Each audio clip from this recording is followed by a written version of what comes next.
presentation. Yes. Okay.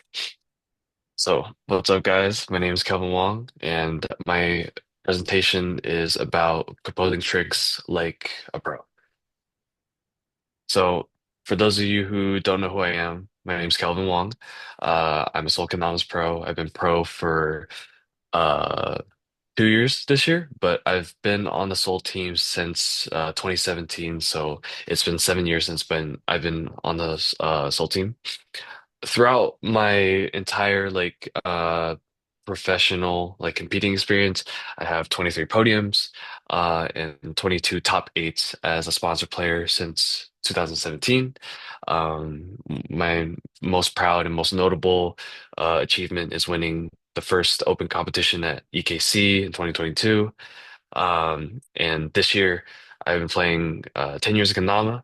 Um, Started in Vegas, moved to Wisconsin for a little bit and met some new players there, and then moved back and then got close to all the other Vegas people. But yeah, November 22nd, that's when I start playing for Konami's for 10 years.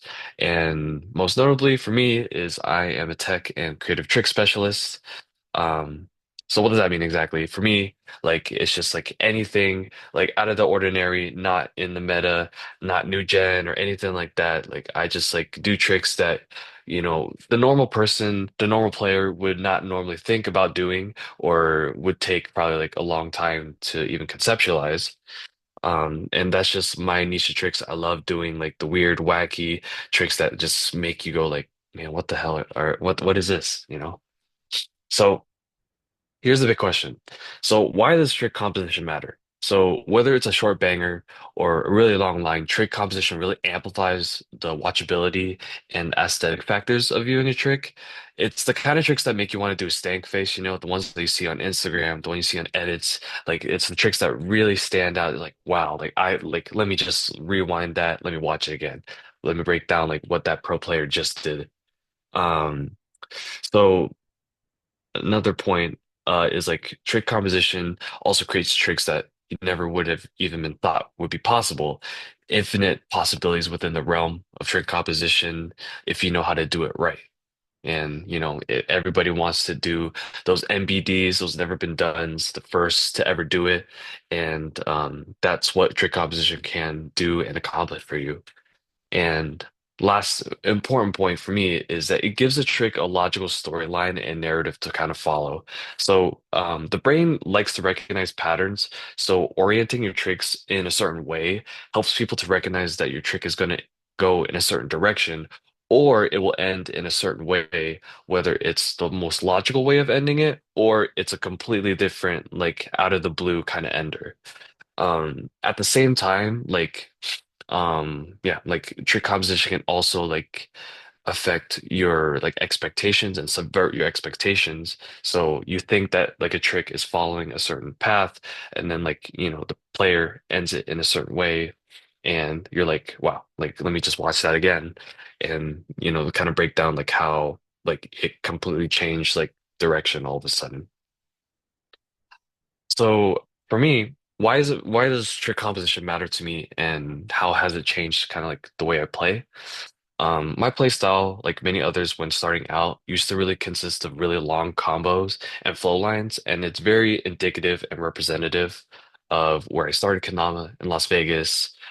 Dave Mateo, Kevin DeSoto, they were kind of like, the people that helped bring up Vegas, the Kanama community in Vegas, and everybody that started playing, um, you know, in Vegas, like learned from their play styles. Dave, really well known for his long flow string combos. Kevin, known for his tech and whatnot. And for a while, that was my play style. But for me, I kind of wanted to change it up because at some point, like around the time before I got sponsored by Soul, one, long combos are really hard to grind, especially like flow combos when you're doing like spacewalks, swirls, whatnot. It really gets redundant. Like when you're in the middle or the end of your trick and you miss a spike and you have to do the whole thing all over again. And if you don't like the look of your flow line or whatever, then you got to restart. And it's just it gets old very quickly. The long combos as well for like lunars, lighthouses, it's very, very stressful. It's more stress on me, and for me, I like to reset as quickly as possible to get as many attempts as I can. So that's why I kind of change my play style in that way. The three ways that like, why trick composition matters to me is that like I said, it changed my play style entirely, and it made Kanama play more fulfilling to me. Like now I view like the new small concepts and creative concepts that I land as kind of like collectibles. Like, like I've landed like this small thing, I landed this small thing.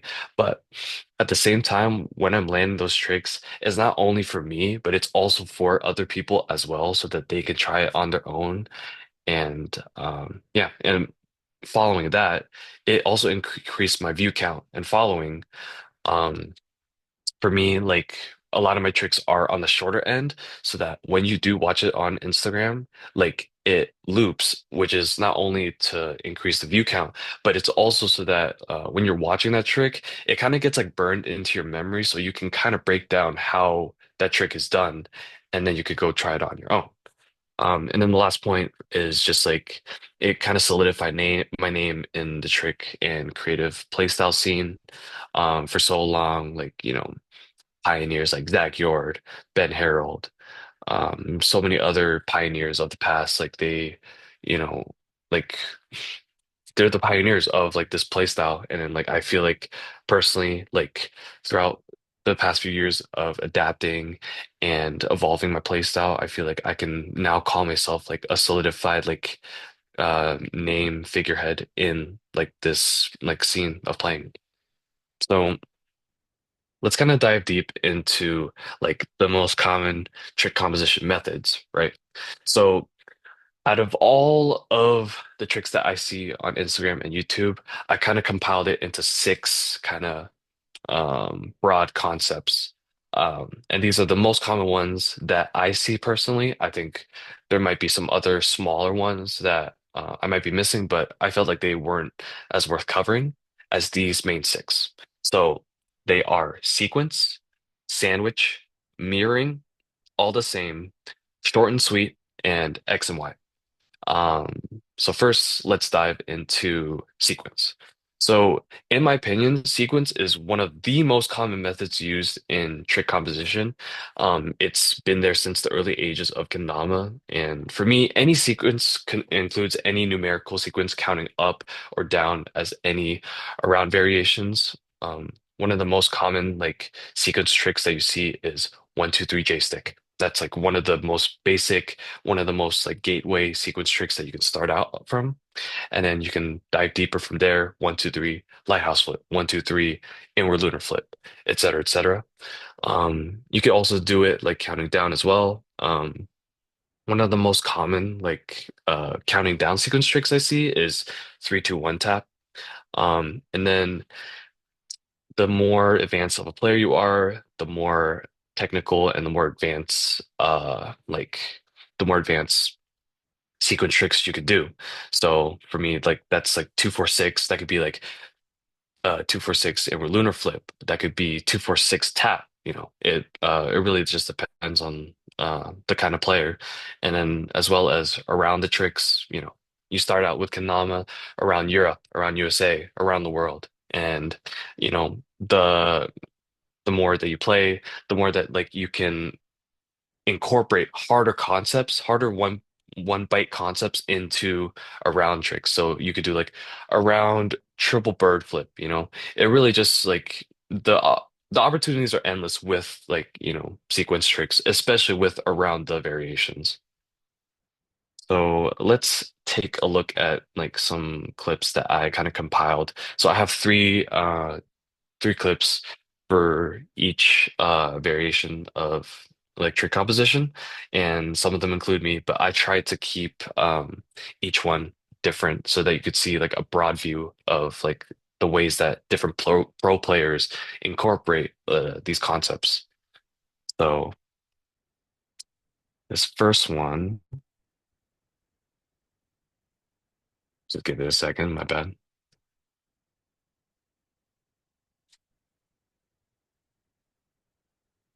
Great. Can you guys see Instagram? Yes. Okay. Okay, work. So this is a trick that I landed about like 2 years ago or so. And one, I hope it could play. Bruh. My bad. Hold on. Definitely my Wi-Fi.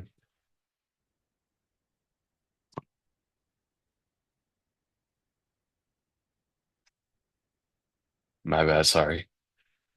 All good, all good. Yeah, I'm just gonna switch to my hotspot.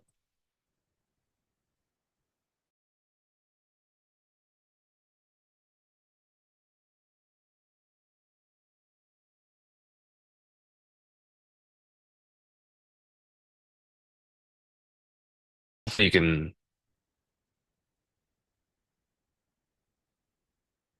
okay, there we go. Okay, I switched my hotspot.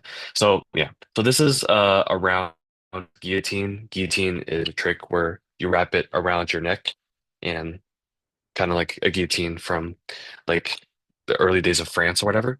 So I took what is normally a really, really tough concept to even like do in the first place. And I was like, I feel like I can do around this. And it took a lot of working around, especially like wrapping and unwrapping the string around your neck, which is part of the tech. But this is the kind of like around the tricks that you can do once you like once you guys dive deeper into into your play style. Am I good? I hope that my hotspot thing's good. Okay, word. Um, yeah. So the second trick. So I think if not one of the best people that do like sequence tricks is DUSD. So here's like just a super hard like 1 2 3 trick from DUSD 1.5 inward goon and then toss 1.5 2.5 3.5 back to airplane.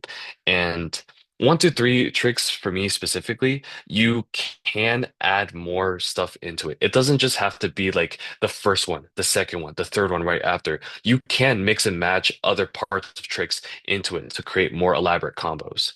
And that goes for a lot of these other concepts that I'm going to talk about. Um, so yeah, just give it one more time to watch. But yeah, just super hard trick. And yeah, I feel like the more new gen player that you are, the more like 1 2 3 tricks are kind of in your wheelhouse. So yeah, right. And then this last trick right here. So Takuya, everybody freaking knows, world champion. This is a very interesting sequence trick. So he says 3 + 8 = 11. And it's just crazy to even think about. He does three Ken flip, followed by late eight Ken flip into 11 tap. And that's like the kind of more like obscure combos that you can kind of like get into once like you're at the world championship level, like, with Takuya. Um, so yeah, literally three can flip, eight can flip, 11 tap, you can do like funny math equations with your tricks. Like you can have fun with it, is what I'm saying with these sequence tricks. Okay. So next one, sandwich tricks. So basically, sandwich tricks are the first part of the trick and the second part of the trick are the first part of the trick and the ending part of the trick are the same. And then the middle part is different. And typically, the middle part of the trick is the most difficult. It's the crux or like the hardest part of the trick that you have to get through. For me, one of the best people that exemplifies sandwich tricks is Zach Magnuson. You can go through all of his edits and all of his Instagram tricks, and he has a ton of like sandwich tricks and these elaborate like long combos that are just like like so rewatchable and whatnot.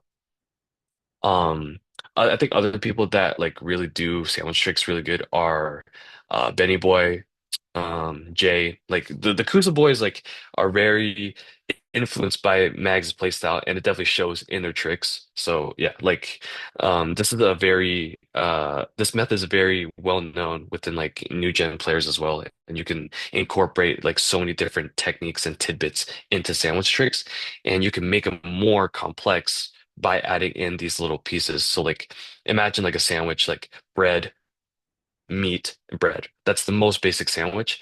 And then when you add in more little things here and there, that's like extra toppings. That's like that's like the lettuce, the tomatoes, the dressing, whatever. So yeah, like I said, 1-3-1, common sandwich trick I see. Like you do like one tap, jug, three tap, jug, one tap, straight to spike. 3-1-3, like people sometimes do sandwich tricks where the first and the ender is the hard part, and then the middle part is simpler. And then you can incorporate different concepts as well. Ken flip, Slater, Ken flip, left, right, left, regular, inward, regular. It really just depends. And it could be a closed or an open face sandwich. So you can do like 1-3-1-3. That's like an open face sandwich where like it doesn't end on the first part of the initial trick. It's a very interesting like concept, but this is in my opinion like the second most common trick concept that you see. So here's some other examples of sandwich tricks. So Ben Harrell, obviously one of the greats. This is just an insane trick. 1.5, trip cancel pirouette, 1.5. Like the middle is insane. Like, and that's like the funny part about sandwich tricks is like, the beginning is always like, when you're grinding these sandwich tricks, the beginning is like the one that you have the most experience with. And then like the middle is the hard part. So like doing trip can flip pirouette, like it's just like beyond like imagination. And then like once you get past the hard part, like you don't have as much experience with the ender. So like the first few attempts after you get past the hard part are gonna be a little bit crazy. So sometimes with sandwich tricks, you're gonna miss that last part. So yeah, that's kind of the risk that comes with doing these sandwich tricks. Yeah, let's just watch this one more time. So 1.5, insane middle, and then 1.5 in. Okay. And then let's see this next one. This is the trick that I saw Lyndon do recently from the Florida Kanam Intensive. And this is a great example of an open face sandwich. So he does a lunar flip, warp, dub lunar flip, warp, and then dub flip in. So like the first, second, and third part is the sandwich, and then he left a kind of open face where he just ended on like yeah. So really, really tech. And you can even do like a double decker sandwich. You can do like one part, second part, third part, fourth part, fifth part. You could do like 1-2-3-2-1. So that's another kind of sandwich trick. And like you can just like keep going. Like sandwich tricks are usually like, odd numbers, 3, 5, 7, etc. So really great trick from Linden. And then this last one, Ryoga, obviously world champion this year. Insane sandwich as well. Like this is an example of a really, really long sandwich. Like 4-6 taps at the beginning, followed by 12 tap in the middle, and then ending off with 4-6 taps at the end. Like, yeah. And you see a lot of these like tap sandwiches with these Japanese players. Most notably, like the one that I first saw was like 4-4-4-4-8, 4-4-4-4, which Takuya did. Saw it do it in person, EKC. It's crazy. But yeah, this is kind of like the highest end of like the kind of sandwich tricks that you can do. So insane, crazy. Okay. So third example, mirror tricks. So this is a very interesting one, and it's kind of related to sandwich tricks, but usually it's just first motion followed by the opposite motion. So 1-2. Common mirror tricks are like regular inward, and like I said in the past example, 3-2-1, 1-2-3. While it looks like a sandwich, the composition of the trick is mirrored because you start off on 3 and then you end off on 3, and then the middle parts are mirrored with each other. But yeah, like I said, it's any trick followed by its opposite. And you'll see it better with these examples. So this is a trick that I did recently. So it's stun plane flip, and then yeah, the spike goes in, and then I flipped it back to regular. Super quick trick, but super tech. But it at the baseline of it, the mirror part of it is I did the forward motion, and then I did the forward motion, and I did the inward motion right after that. So it's really kind of just like taking the most simplest parts of these tricks and then really just expanding upon it beyond your wildest dreams. That's kind of what I'm trying to get at with a lot of these concepts. A lot of these concepts start off with the most simplest concepts, but these pro players take it beyond and like incorporate it into their play style. This next one is a crazy one. So this is a Mahdi trick. So he starts off a border, right? Forward flip, can flip, inward 1.5. So he does regular, inward, but the entire composition of the trick is mirrored. So yeah, crazy, like I said. We'll just watch it one more time. And if you do like mirror tricks in like one motion, typically like the most common one I see is with late Ken flips, like Ken flip, late inward Ken flip. It is much harder that way. And like a good mirror trick, if you're like an intermediate player going on into advanced, is like whirlwind, late inward whirlwind. I think that's a good place to start with mirror tricks. I think others, if you're like a more intermediate player, could be lighthouse flip, lighthouse flip, insta, inward lighthouse flip. So really just like following, like I said, the first part of the trick followed by its opposite. And then we have this last one. It's a really nice shadow trick. So he does lunar tray, lunar laser, 180 rover, inward lunar tray, inward lunar laser. It's a very elaborate mirror trick. So yeah, super interesting. Obviously, if you're not familiar with lunar, so lunar tray goes this way, lunar laser goes this way, and then inward lunar goes this way, laser this way. So yeah, not one that you typically quite see often, but people still use it a ton. Okay, this next one, all the same. So it's pretty self-explanatory. It's like every not every single part of the trick has to be the same, but it's kind of like a video game checkpoint where the key points of the trick are the same. Like so let's say trip can flip, trip can jug, late trip can flip. Like that's all threes, but not every part of the trick is the exact same. It's just related to the same concept. So that could be all inwards, all threes, all penguins, all stalls. That's kind of like the typical categories that you see with all the same tricks. So yeah, but like I said, like not every single part of the trick has to be the same. Like the key points of the trick are what make it all the same. So this first one is a crazy one. It's from Tennessee. So he does 1.5 late 5 Ken flip, right? And then 1.5 late 5 jug. Yeah. Late 5 Ken flip, 5.5 in, sorry. 5 jug and then stun fast. So not every part of the trick was quints, but like it's still insane nonetheless. But the key main points, the meat of the trick are all fives. But it'd be insane if you did it all fives, but still crazy trick. So this next one, insane trick by Danny. So you can see in his caption he says 333, right? But it's not like it's threes, but it's different variations of threes. Three can flip, triple Cinderella, 3.5 throw in.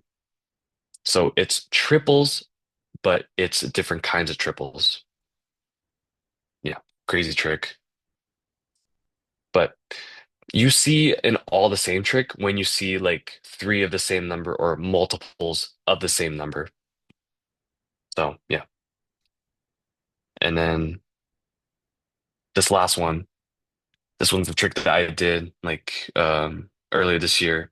Like very, very simple one. Quad tap and then quad juggle. And I manipulated the Tama so that the Tama did four flips. So that's kind of like the more techier side of all the same. But yeah. So quad tap, quad juggle. You get the point. So all the main parts of the trick are the same multiple number. Okay. This is the second to last one, but this is one of my favorite ones, short and sweet. Literally single tricks. They're tricks that usually last like 5 seconds or less, and they usually have very few movements, like single movements, two movements, three movements. Like they're usually not long combos. They're usually single concepts, bite-sized pieces that you can rewatch over and over and over again. And I don't know how Reel works now, but back then, before Reels, like this was like the best kind of trick to gain a lot of like watchability because you had no other choice than to watch the trick over and over and over again to try and understand how it was done.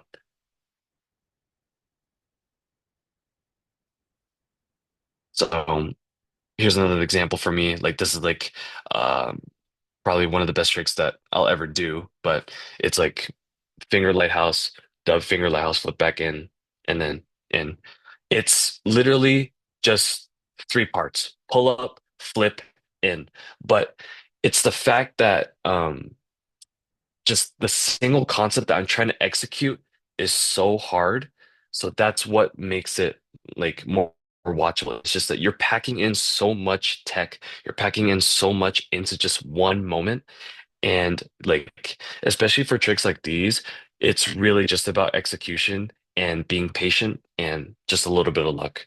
And like so many players use this concept where it's just one single trick, but it's probably one of the hardest tricks that you'll ever do or you'll ever see.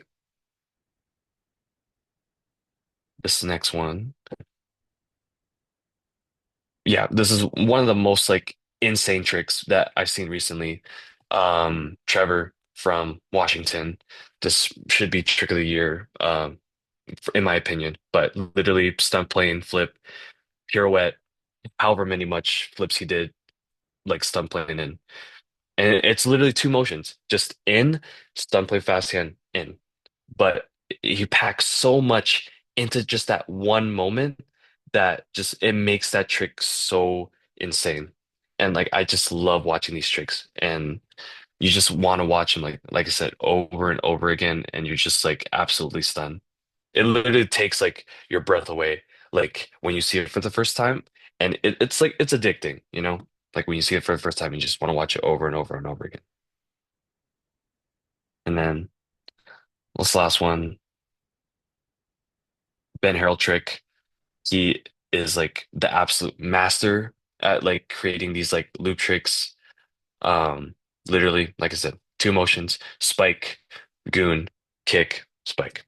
It, what more do you want? You know, it's simple, clean, but it's just like the video is literally less than 5 seconds, but you just want to watch it over and over again. And uh earlier like I guess like 2022, 21, 20, like around the like time of when his edit fringe case came out like this was the kind of tricks that he was posting just really short bites but like everybody just wanted to keep on watching them and yeah like I said it increases watchability back then I don't know about now but yeah okay so this is the last one, last concept for composition, X and Y. So, and I think the godfather of this entire concept and the one that really pushed it to the next level is Ben Harold. If you don't know, Ben Harold came out with just a really revolutionary edit called Fringe Case back in 2019. And yeah, it kind of just set the whole like Kanama scene like ablaze. Like it literally changed like how it changed how I played, A lot of players that you see now that are flourishing, like um, like Zachy and Danny, Alex, whatever, like all of us were so inspired by this edit because there's just so many like insane concepts. And one of the big like strategies that he used is X and Y. I like one of the like kind of analogies that he has. So if you imagine like the whole Kanam sphere as like an X and Y grid, right? Just like you can take any 2 points of like essentially any two tricks from any single like any concepts and combine them into one to create a whole new concept. And that's essentially the point of X and Y. It's taking two completely different tricks and then merging it into like a beautiful, amazing, but crazy like amalgamation. And it's most commonly used a method for tech players to find and discover new concepts. Just like me, just like Alex, just like many other great tech players. So this is a really cool example. So the middle part of the trick was a UFO, and I stopped it with the Tama by sticking it in and it going into inward lunar.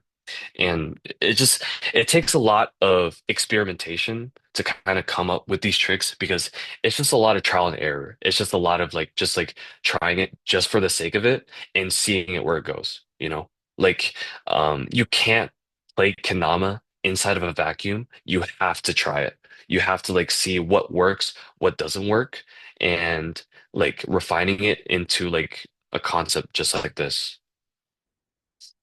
Um this crazy trick from Nanoka, right? Combining two completely different concepts that like you wouldn't even think to imagine. Handle stall and turntable, right?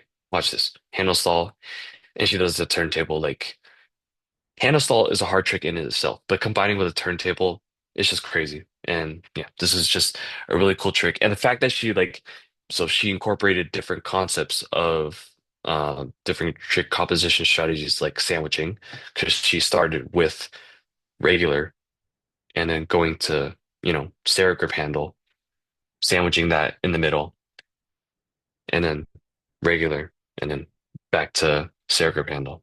So you can like combine like so many of these concepts all together just to create like really, really amazing tricks. And then this last trick, my boy Alex, Alex is, one of the really great like tech players like nowadays, like axe, flip, insta rover, nod back. Like there's just so much happening like in this trick, like so many different concepts. He's taking axe, he's taking lunar rover, and he's taking the nod back and just like finding out how the momentum works for this trick to be possible. Like, yeah, it's insane. And definitely like, this trick took some tinkering with um it's great when these tricks like happen first try, but it's usually like a lot of experimentation goes on behind the scenes. And even some like writing, even some like drawing, like it takes a lot for like these tricks to even happen and to be conceived. Okay, so here are just some final tips to kind of help improve your like trick composition skills and whatnot. So it's starting simple, then branching out, consuming, writing down your trick ideas, and then learning different kinds of trick genres and just like embracing different kinds of play styles. So starting simple, then branching out. So really like start out with the most basic concepts, cups, spikes, the stuff that like you start with from the beginning. And what's crazy is that like some of the most interesting concepts come from the tricks that you started off playing from. One of the tricks that I really like is spike and tapping the bevel. So it does a flip back to spike. But there's no taps, there's no juggles, there's nothing really crazy in there. But it's just taking, the spike and the earth turn and transforming it into something new.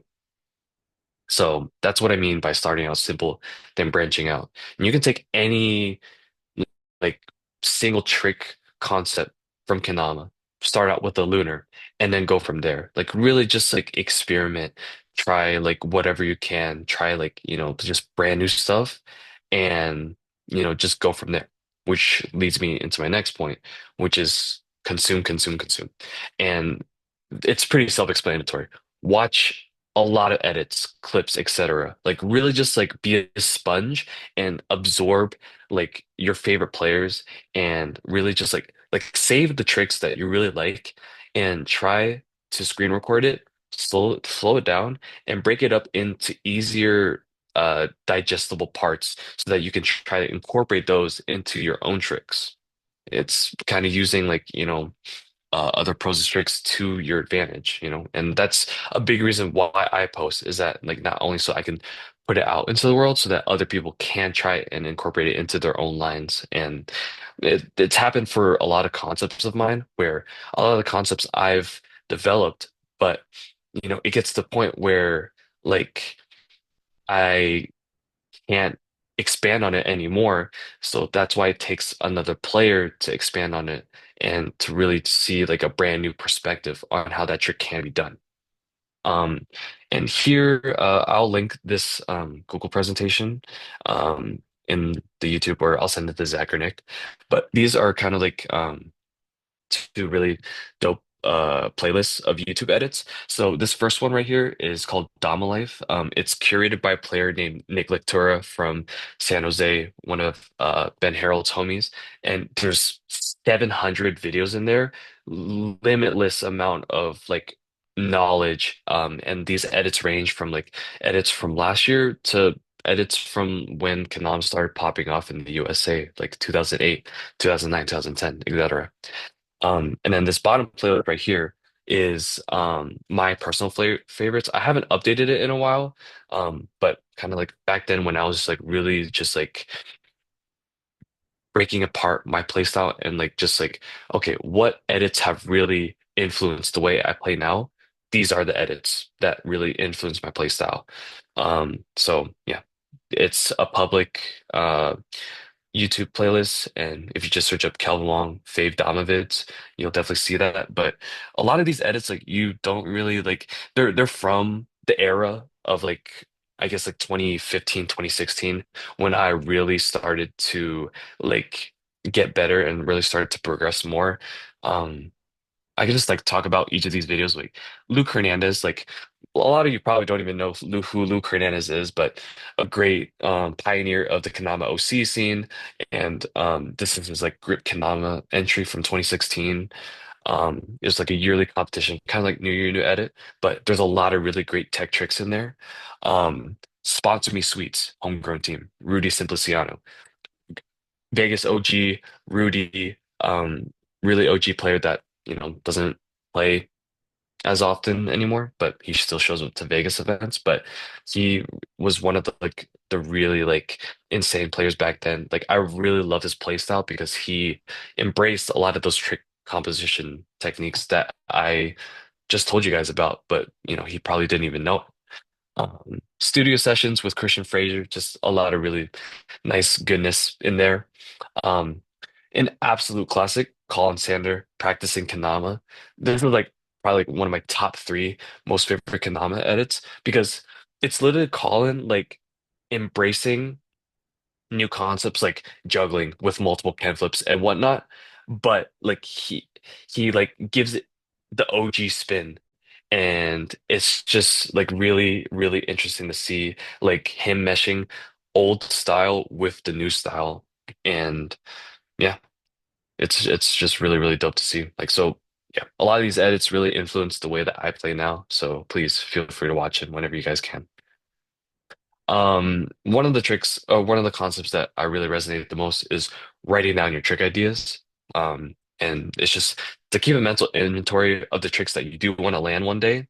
And it also helps like create new combinations. Like you could be like, okay, I have that trick written down, but it kind of relates to this trick. So what if I combine the two, So it really helps like help visualize any new concepts that you want to make. And then the last one, is it's kind of manifesting the tricks that you want to do as a to-do list. It's just, making sure that like, hey, you have it written down. Now just go execute it. Like you can't just delete it from your list. You got to take accountability. So that's the big reason why I write tricks down is like, okay, if I write this, I need to land this one day. And so yeah, very, very good accountability factor for me. Um, yeah. And this last one, and I think the most important is just learning different kinds of trick genres. Really familiarize yourself with different play styles of Kanama. Like, just don't stick to like what you know. Like, really like get out of your comfort zone. I found this really cool like graph right here, but this comfort zone, I felt like that's how I was playing within like the past like within the first few years of playing Kanama, and then this optimal performance zone, I think, summarizes best what great Kanama play is really just like experimenting, not being afraid to try new things, and just being a sponge and absorbing everything that you can, getting influences from all over, and all of that condenses in to what makes you as a player. Um, so yeah, and like I feel like recently, like I've been in this like optimal performance zone. Like I know that I've like really solidified myself with being a creative player and being a technical player, but you can only stick with that for so long. And so that's why, as Zach said in the beginning, I've really been trying to get better at these new gen tricks, these taps, these juggles, late Ken flips and whatnot. And because of that, I'm able to incorporate those with technical and creative tricks. So I can create brand new tricks just from like, embracing like these new gen tricks that I've been putting off for so long. So it was kind of just like a blessing in disguise, essentially. So yeah. But most importantly, what I want you guys to take away from this entire presentation is just have fun and just be yourself. Don't be afraid to stick out from the crowd and don't be afraid to be different. And that's kind of the mentality that I've kept on for so long. And not with Kanama play, you really start to see the same kinds of tricks. And I was like, I really like these tricks are cool and all, but I want to stick out. I want to be different. I want to pioneer. I want to revolutionize. That's kind of the basis of how I play, and that's what's carrying me on, and that's what's keeping me want to play and get more like, get better. So yeah, like just don't be afraid to stick out and be different. And yeah, thank you so much for watching. Always be progressing. Let's freaking go, dude. Thank you, Kelvin. Epic stuff. Epic stuff. Yeah. Okay. Everybody who wants to ask a question, the raise your hand feature is available, but I'm also going to allow you guys to unmute yourselves right now. So if you want to ask in order, I'm okay. Hutanu, you can go first. I wanted to ask in creating new tricks. Mhm. I've seen the one tap like the rover combined with the push step. And Mhm. what's your like? I don't know. Inspiration behind your trick because it's I wanted to do a one tap for a long time because Mhm. it's very it's an interesting trick. Yeah. So Wong Tap basically came about from an accident. So Lyndon Whalen, a fellow pro and my friend from Soul Kanamas, in one of his videos in 2016, he did the first Wong Tap, but it was completely on accident. He was trying a different trick, but I think he was doing like triple lunar flip cushion, but he tapped it in a way so that like it did the Wong Tap, and he didn't know at the time. But like, yeah, that was a complete accident, and I think that's how a lot of tricks of mine happen is because of the accident. So yeah, like I didn't come up with it. Lyndon was the first one to land it. And then I was like, is this really possible? I thought to myself. And that's why like I started experimenting with it. And eventually that's how I was able to land it and teach the tech to everybody. But I have a tutorial on YouTube if you want to search that up. and hopefully it helps you land it. Yes, and can I ask one more question? Yeah, please. I've seen on Instagram, I think Alex Mitchell, and uh, I don't really know. He did like a pull out trick, like Hmm. he got it to stunt plane, but instead of like landing it, he like Hmm. pushed the sword part Yeah. with like bevel and did a flip mid-air and Hmm. then got it to stunt plane. Hmm. I wanted to ask, how do you personally like come out with uh, new inventive tricks? I wanted to make like an example of innovation, like Hmm. kendama. I mean, for me, like I said, I take a lot of inspiration from like the pros that I looked up to in the past, but like my fellow like pros that I compete with and whatnot, like, you know, a lot of my teammates are such great, innovative players, and so I take inspiration from them. It's really just about like, making these friends for life, and really like when you start to spend a lot of time with them, you get a good gauge of their play style, and then it starts to rub off on you and it starts to inspire you a lot more. So I feel like my biggest inspiration is like my teammates and my fellow friends that I've made like throughout the past 10 years of playing Kendama. Okay, thank you very much. Thank you. Thank you for your question.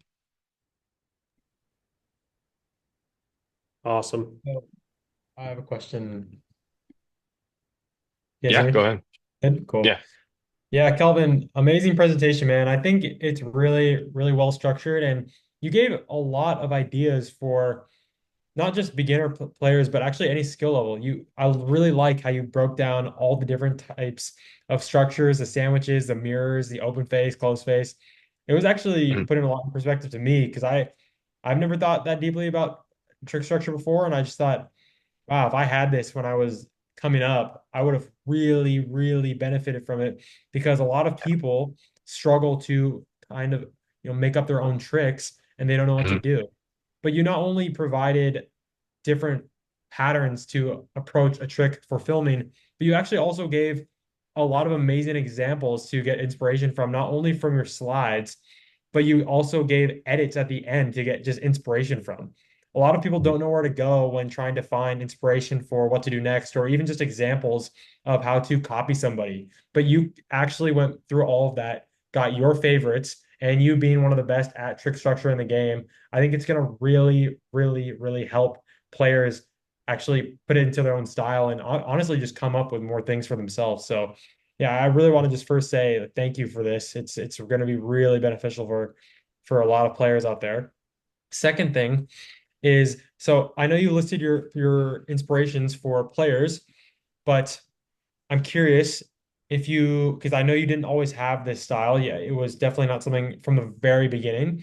But I Mhm. want to know if you remember a time where you either saw someone do something that was more along these lines and made you inspired to go for it, or if you've had a rival in your head of, okay, this guy's putting up really amazing structured tricks. I need to compete with him. I want to compete with him. Is there anybody in your head that when it comes to mind? You know what's funny? It's like back then like NACO 2018, that's literally like when like Edwin was like first popping up onto the scene. And I was like, damn, like this dude is like really good, and like he just Mhm. like started like 6 months ago. So like, and he was kind of doing like the short form tricks at the beginning. So I was like, damn, I really gotta like I really Okay. gotta, you know, keep up. I think, but definitely like Alex Mitchell and Ben Harold. Like definitely those are my two. Those are my big two for sure. Like Ben Harold, Nice.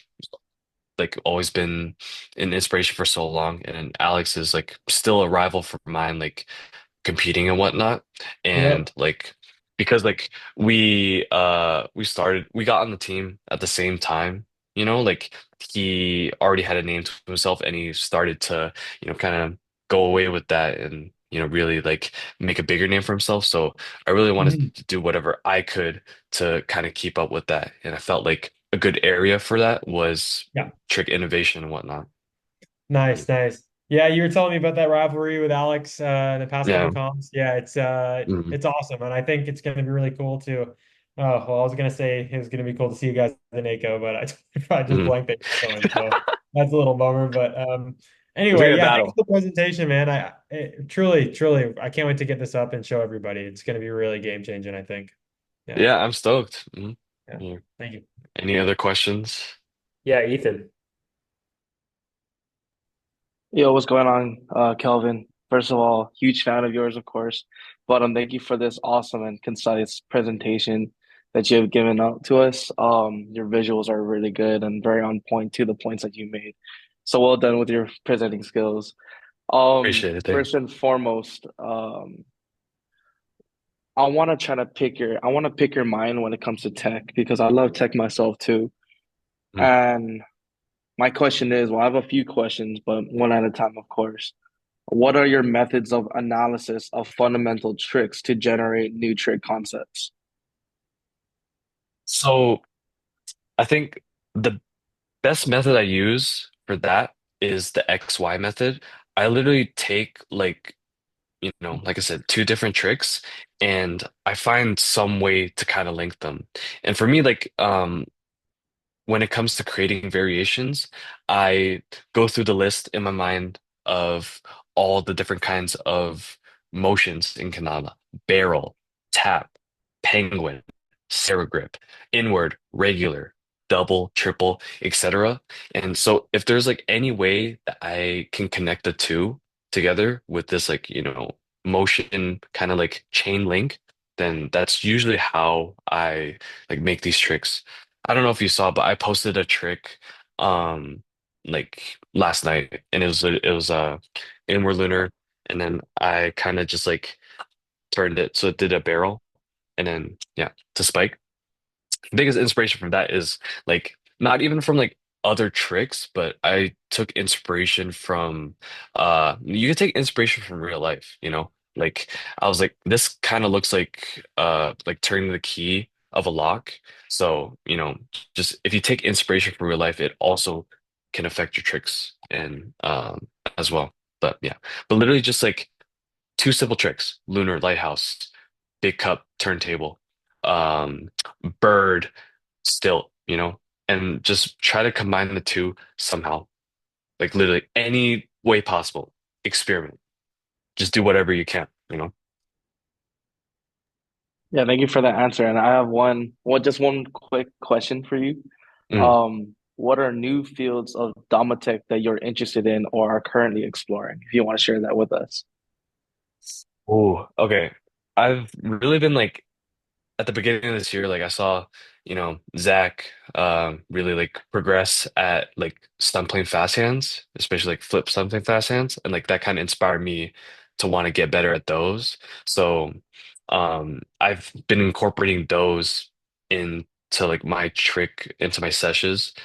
So that's how I came up with like the stump plane flip, spike, push inward because really grinded that concept and I really just like I really want to do a creative trick with it. And then eventually got to the point where I was good at singles and I could do that trick. So I feel like yeah, stu like flip stumbling fast hands specifically have really been changing the game for me for sure. Appreciate Thank it. you.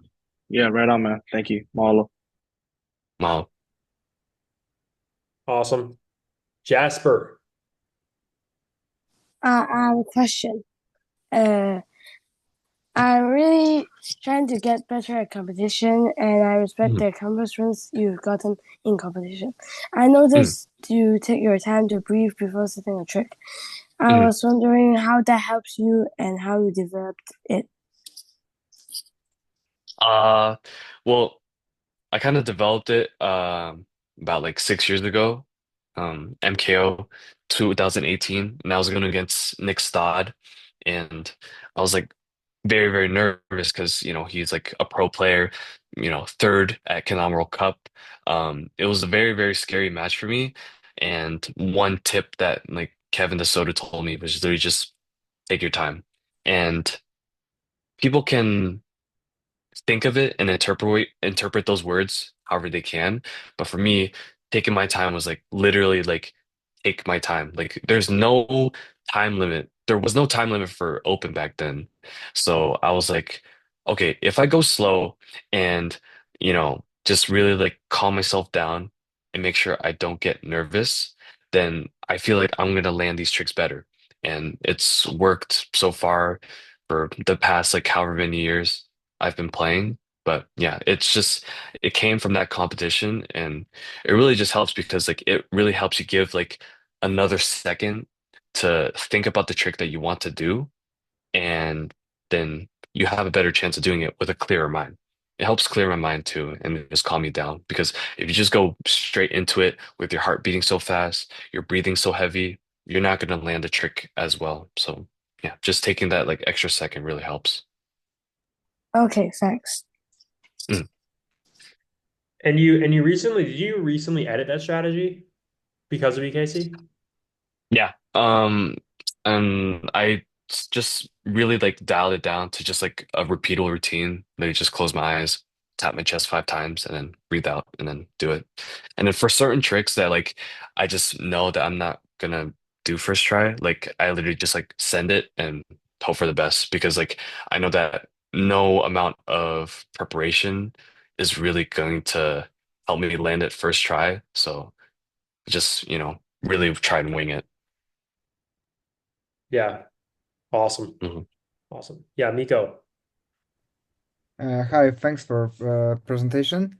It was Thank very nice to see such a things because I'm beginner and lots Mhm. of knowledge is from this presentation. You also mentioned about this old school and new school in Mhm. kendama. Can you explain the differences? So I think of Kendama as like two different ages. So I think of like old school as in like the start of Kendama, and then around like 2014, 2015. Like Kendama popped up in the USA specifically around like 2008. And from that time, like people were like figuring out like really how to maneuver it. And like you saw a lot of like simple tricks like with just the cups and the spikes and stuff. But you saw pros during that time really start to innovate. Um, but yeah, like during that time, 2008, 2014, you saw older names. I don't know if you're aware of them, but like Colin Sander, Zach Yard, Turner Thorne, Alex Smith, Dave Mateo, like really like pioneers of the game, and they were the ones to kind of lead the way into the new school. And the new school for me is taps, juggles, late Ken flips, really like long technical combos, really crazy, like just, like old school was more basic. You didn't like you didn't flip the Ken as much. You didn't juggle as much. But yeah, the new school, in my opinion, is a lot more movement, a lot more technicality. So yeah, and then actually, I think the new school is like divided into two. So from 2014 to like 2019, 2020, that was like new school. That's when people were figuring out like taps more and more.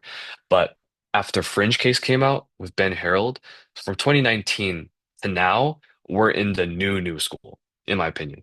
And that's where you see like so many of the string tricks like pinches, goons, loops, cloud bounces. Like a lot of those tricks came about within the past few years because of Fringe Case. So we're in a very like crazy era right now. But if you take the new school and the new school, all of that came from like the old school and the basics of just big cup, small cup, base cup, spike, just like the very basic essential maneuvers of Kanala. Thank you very much. And Mhm. can I have one more question? Yeah, please. Uh, because as I mentioned, I'm from at the beginning of the road, and Mhm. it's hard times because I need to learn new tricks to Mhm, combine them. And mhm, you have any advices for example, uh, ideas what to look at the beginning mhm. for landing a tricks?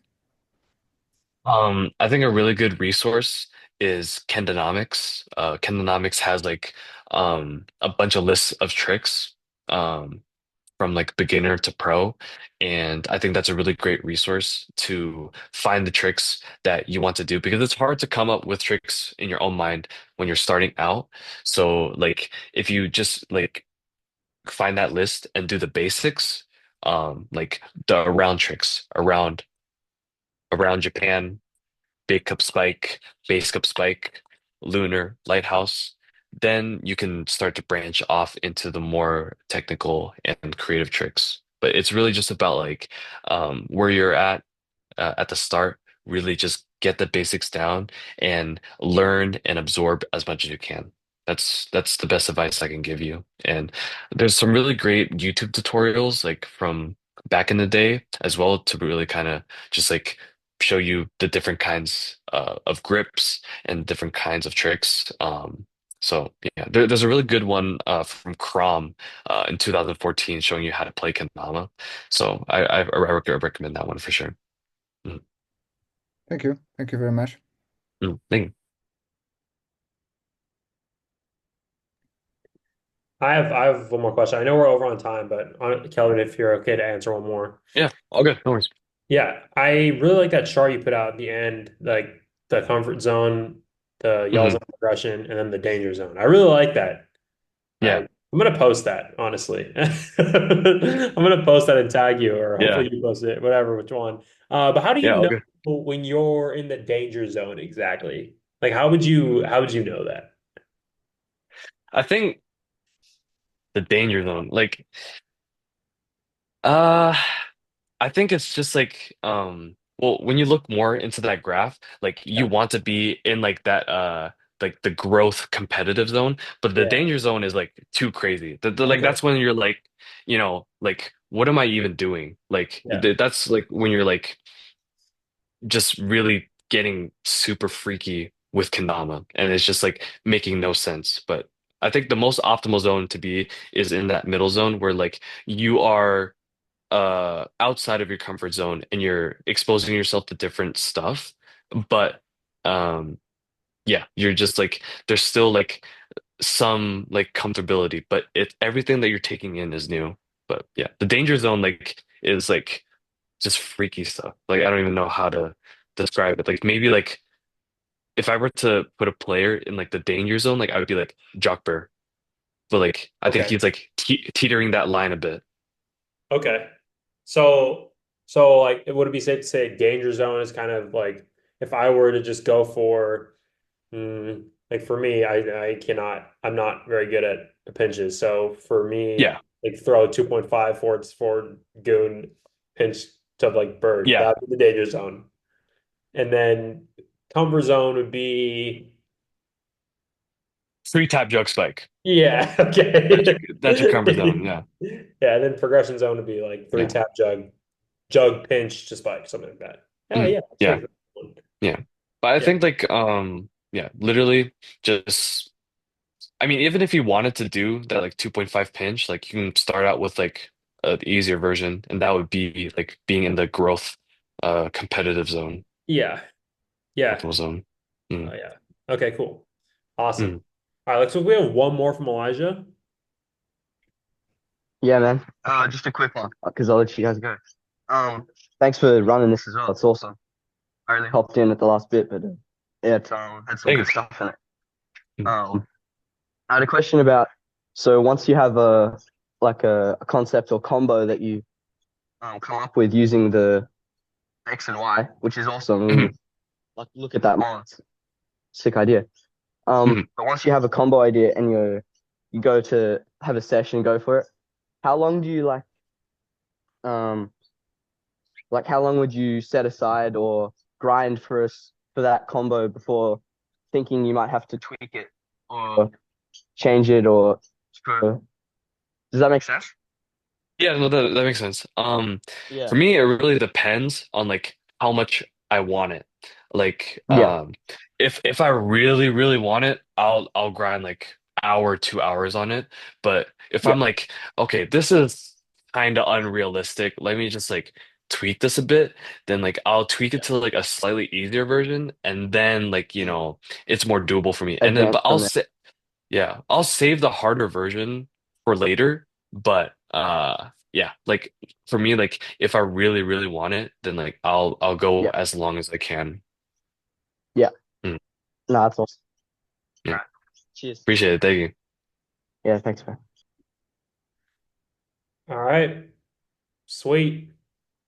Guys, thank you so much. Asking questions at the end. Kelvin, thank you once again for This is great. joining us. Yeah. Yeah. Thank you for hitting me up.